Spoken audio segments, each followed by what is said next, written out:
السلام عليكم، مرحبا بكم من جديد مع تاتا سارة في الوصفات اللي سهل ورخيص. جبت لكم اليوم فقاس ديال كل يوم، فقاس عادي سهل وممكن تناولوه في الفطور او في الكوتي. دائما عندنا المقادير اللي غادي نتناولو وهي كالتالي. مقادير سهله وبسيطه: 600 غرام ديال الدقيق الابيض ديال الحلوى مغربل، كيس من الخميرة الكيماوية من وزن 8 غرام، كيس من الفانيليا عادي، 2 معالق كبار من سنيدة يستحسن تكون رقيقة، وملعقة صغيرة ملعقة القهوة من الخميرة حبيبات، 125 غرام ديال الزبدة نباتية أو حيوانية بحال لكن أنا استعملت هنايا غير نباتية. عندنا كاس ديال الحليب اللي باش نجمعوا الخليط ديالنا، وبيضه. طبعا غنجمعوا النواشف كاملين كما كتشوفوا: الخميره، الفانيليا، سنيده،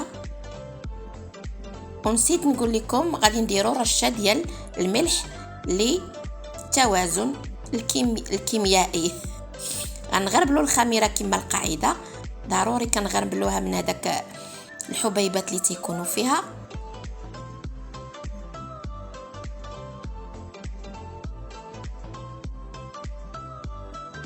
نخلطوا النواشف مزيان،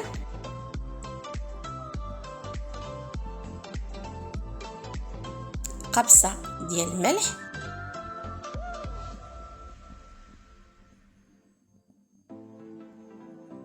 ومن بعد غادي نرملوا العجين ديالنا بهذيك 25 غرام ديال الزبده. تدخل الزبده مزيان في الدقيق،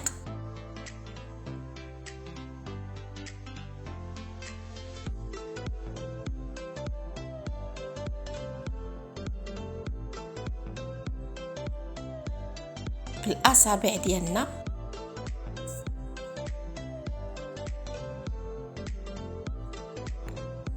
بعد ما ترمل لينا الدقيق ديالنا الزبده كما كتشوفوا، غنضيفوا بيضه كامله متوسطه الحجم،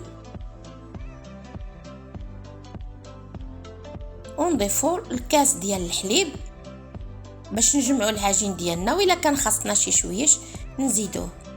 كاس الحليب بدرجه حراره عاديه، ما كانش في الثلاجه، خرجناه بكري، خرجته قبل من البراد. وإلا كان الحال بارد ممكن ندفيوه شي شويش. الحليب غادي ناخذوا القياس ديالنا اللي غيجمع لينا العجين ديالنا، والعجين تكون لينه. استعملت كاس وغادي نضيف قرابه نصف كاس آخر.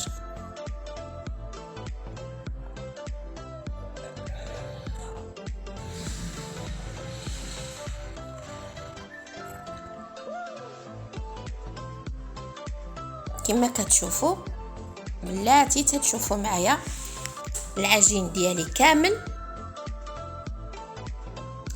لين.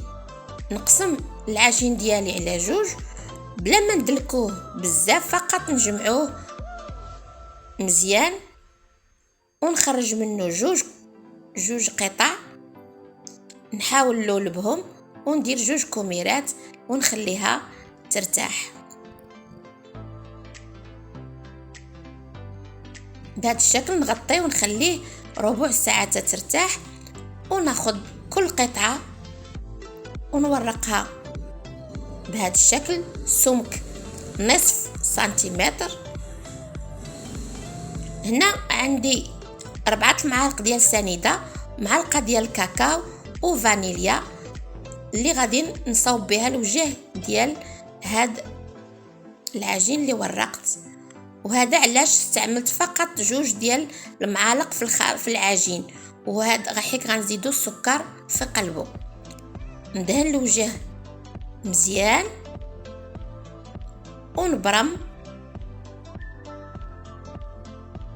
الكميره ديالنا على بعضها بالتساوي بدون ما نوسخو الوجه ديالها بهذه الطريقه.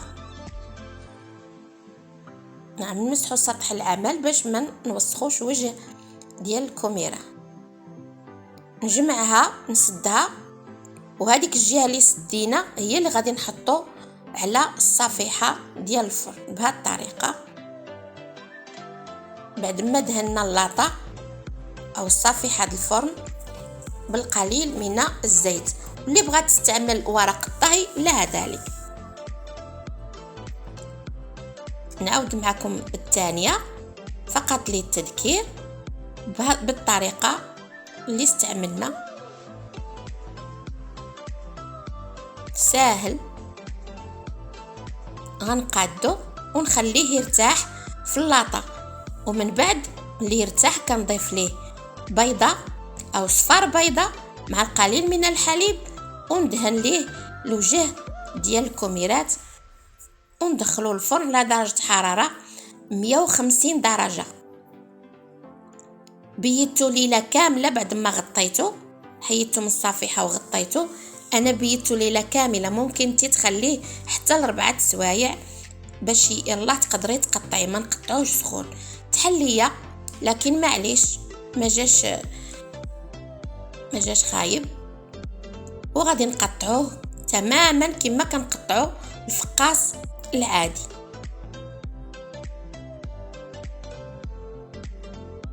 بهذه الطريقه شوفوا الشكل ديالو كي جا، كنقطعوه عادي.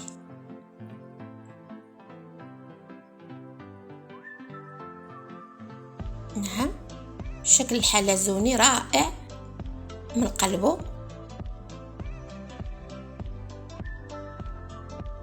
ونكمل التقطاع ديالي.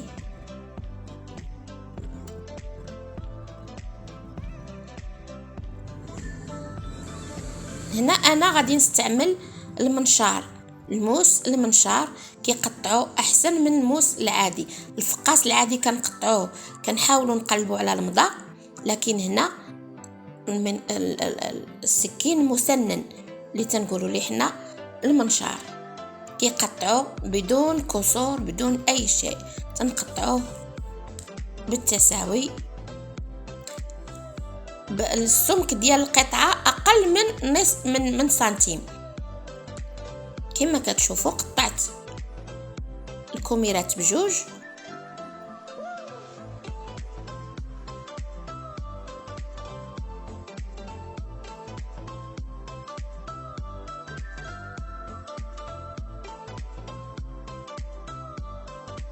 صافي غنكملوا في التقطاع ونستفوا في اللاطه اللي غادي تدخل ليا الفرن. الصفيحه ديال الفرن نستفوا على هذا الشكل كما كتشوفوا، شكله رائع. ونتسناو يخرج من الفرن ونتلاقاو. وهذا هو الفقاس ديالنا بعد ما خرج من الفران كما كتشوفوا، جا غزال رائع. وهذيك السنيده اللي درنا بالكاكاو جات حلزونيه زوينه وجا محمر، وكما كتسمعوا مقرمش وزوين. وكما العاده ما تنساوش تشيروا لايك وتفعلوا الجرس وتخليوا لي كومونتير يليق بالمقام ديالكم. ونتلاقاو ان شاء الله في وصفه اخرى باذن الله مع وصفات تاتا سارة.